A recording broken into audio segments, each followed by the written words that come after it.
पुण्यातून भारत जोडो यात्रेसाठी सायकलने निघालेल्या 3 तरुणांचं नक्षलवाद्यांनी अपहरण झाल्याचा संशय व्यक्त केला जातोय। पण हे सर्व तरुण शेवाळे अशी या मुलांची नावे आहेत। छत्तीसगड येथील बिजापूर जिल्ह्याच्या बसगुड्डा येथून नक्षलवाद्यांनी या तरुणांचं अपहरण केल्याचं बोललं जात आहे। बस्तर विभागाचे पोलीस महानिरीक्षक SRP कलुरी यांनी तरुणांच्या सुटकेसाठी शोध मोहीम सुरू असल्याचं सांगितलं।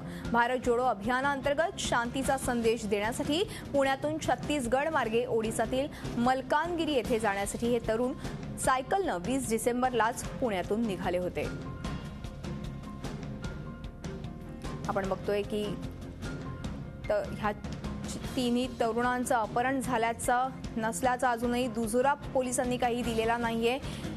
मात्र हे तिन्ही तरुण जे आहेत ते सुरक्षित असल्याचं झी मीडियाचे सूत्र सांगतात। छत्तीसगडमध्ये तिन्ही तरुण सुरक्षित असल्याचंही समजतंय। हे तिन्ही तरुण सायकलवरून भारत जोडो ह्या अभियानासाठी निघाले होते आणि 20 डिसेंबरला ते पुण्याहून निघाले असल्याचं समजतंय। नक्षलींनी अपहरण केलं नसल्याचंही दुजोरा मिळतोय। अपहरणाच्या वृत्ताला अजूनही पोलिसांनी कुठलाही दुजोरा दिलेला नाहीये। अपहरण हे 3 जे तरुण आहेत त्यांची नावे अशी आहेत: आदर्श पाटील, विकास वळके, श्रीकृष्ण शेवाळे अशी ही नावे आहेत। त्या तिघांची छत्तीसगड येथील बिजापूर जिल्ह्याच्या बसगुड्डा येथून नक्षलवाद्यांनी या तरुणांचं अपहरण केल्याचं बोललं जात आहे। मात्र अजूनही या वृत्ताला पोलिसांनी दुजोरा दिलेला नाहीये।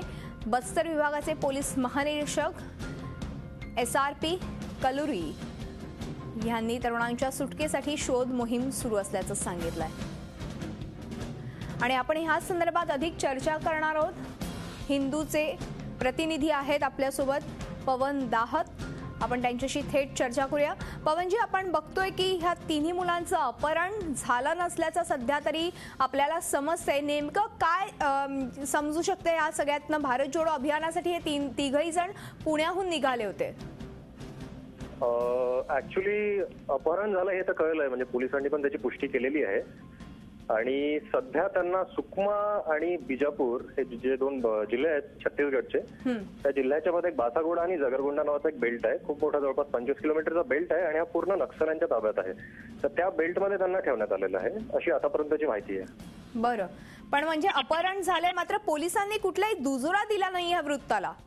नाही, पोलिसांनी कन्फर्म केलंय। पोलिसांची पूर्ण मशिनरी लागलेली आहे। त्यांनी पूर्ण त्यांचे इन्फॉर्मर्स IB सगळं केलेलं आहे, इन्फो ऍक्टिव्हेट केलेलं आहे आणि ते पण प्रयत्न करतात आहे। म्हणजे कालच सिनियर ऑफिसरशी माझं बोलणं होत आहे आणि आम्ही पण प्रयत्न करतोय। इथले लोकल पत्रकार आम्ही सगळे, आणि त्यातल्या महाराष्ट्राचे मुलं असल्यामुळे आम्ही जास्त प्रयत्न करतोय। पूर्णपणे प्रयत्न हा चालू आहे की त्यांना सुखरूप बाहेर काढता येईल। बरोबर आहे, त्यांना सुखरूप बाहेर काढता यावं अर्थातच। पण त्याचबरोबर एक महत्त्वाचा प्रश्न तो म्हणजे ह्या तिघांच्याही मुलांच्या पालकांना काही कळवण्यात आलंय का या संदर्भात? आम्ही मेसेज पाठवले आहेत, म्हणजे नागपूरमध्ये ज्यांना फोन आले होते नक्षलवाद्यांकडनं की अपहरण झालंय, तर तिघांची नावं घेऊन त्यांना मेसेज, त्यांच्या परिवारांना मेसेज पाठवण्यात आलेला आहे। पण त्यांच्या परिवाराकडनं अजूनही कोणी पुढे आलेलं नाहीये। बरं, त्याचबरोबर अजून एक महत्त्वाचा प्रश्न पवनजी, तो म्हणजे या नक्षलवाद्यांनी जर ह्यांचं अपहरण केलं आहे तर ह्यांच्या काही मागण्या होत आहेत का त्यांच्याकडनं? नाही, मागण्या नाही। सहसा काय असतं, ही पोरं त्यांनी अपहरण नाही केलं, म्हणजे त्यांनी त्यांना पकडून नेलेलं नाही। ही पोरं त्यांच्या एरियामध्ये शिरलीच आहे ऍक्च्युली। बरं, ते आपल्या शांती यात्रेवर काहीतरी होते, सायकलनी जात होते आणि ही पोरं शिरली त्यांच्या एरियात आणि त्यांच्या एरियात शिरल्यावर ते लोक विचारपूस करतात। त्यातल्या ती पोरं महाराष्ट्रातली आहे, छत्तीसगडची नाही, अनोळखी पोरं आहेत। तर आतापर्यंत तरी वाटतं की त्यांना ते सोडतील विचारपूस केल्यानंतर। पण सध्या बस्तरमध्ये परिस्थिती खूप टेन्स आहे, खूप प्रेशरवालं सिच्युएशन आहे इथे।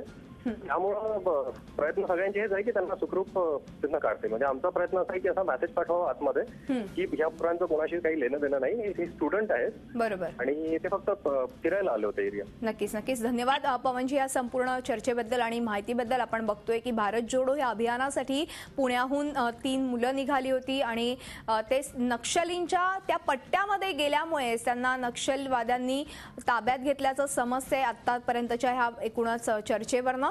मात्र ही मुलं केवळ एक विद्यार्थी असल्याचं जर त्यांच्या समोर आलं, त्यांना समजलं तर नक्कीच त्यांना सुखरूप सोडण्यातही येण्याची शक्यता वर्तवण्यात येते। आणि ह्याच संदर्भात आम्ही एका मुलाच्या वडिलांचा जी वडिलांची प्रतिक्रिया घेतली होती फोनवरून, आपण ऐकूयात ते काय म्हणतात. नाही, काहीच नाही. 27 तारखेपासून काय झालेलं नाही. एक विकास म्हणून, एक आदर्श म्हणून आणि श्रीकृष्ण म्हणून. 27 काय झाला, 27 आदर्शाचा. त्यांनी काय सांगितलं की आम्ही छत्तीसगडमध्ये पोहोचलेलो आहे, आता पुन्हा संपर्क एकांबर लागेल नाही लागेल म्हणून मी आता फोन करतोय, तुम्ही निवांत राहा, एवढंच फक्त त्याने. यानंतर अन्य त्यांच्या काही मित्रांचे कॉन्टॅक्ट किंवा आयोजकांशी आपल्याला काही कॉन्टॅक्ट नंबर होता, त्यांच्याशी संपर्क झाला होता का? नाही नाही नाही. आपण बघतोय की 20 डिसेंबरला पुण्यातून 3 तरुण भारत जोडो या यात्रेसाठी सायकलनं निघाले होते, मात्र नक्षलवाद्यांनी त्यांचं अपहरण केल्याचा संशय व्यक्त केला जातोय. पण हे सर्व तरुण सुरक्षित असल्याची माहिती समजत होती, मात्र नेमकं काय झालंय हे अद्यापही समोर येत नाहीये. मात्र हे तिन्ही तरुण जे होते ते नक्षलवाद्यांच्या त्या पट्ट्यामध्ये गेले आणि त्यामुळे ते सध्या नक्षलवाद्यांच्या ताब्यात असल्याचं समजतंय, मात्र ते सुरक्षित असल्याचंही समजतंय. झी मीडियाच्या सूत्रांनी या संदर्भात माहिती दिली आहे. ह्या तिघांची नावं अशी आहेत: आदर्श पाटील, विकास वळके आणि श्रीकृष्ण शेवाळे अशी या तिन्ही मुलांची नावं आहेत. छत्तीसगड येथील बिजापूर जिल्ह्याच्या बसगुड्डा येथून नक्षलवाद्यांनी या तरुणांचं अपहरण केलं होतं असं समजतंय. आणि बस्तर विभागाचे पोलीस महानिरीक्षक SRP कलुरी यांनी तरुणांच्या सुटकेसाठी शोध मोहीम सुरू असल्याचं सांगितलंय.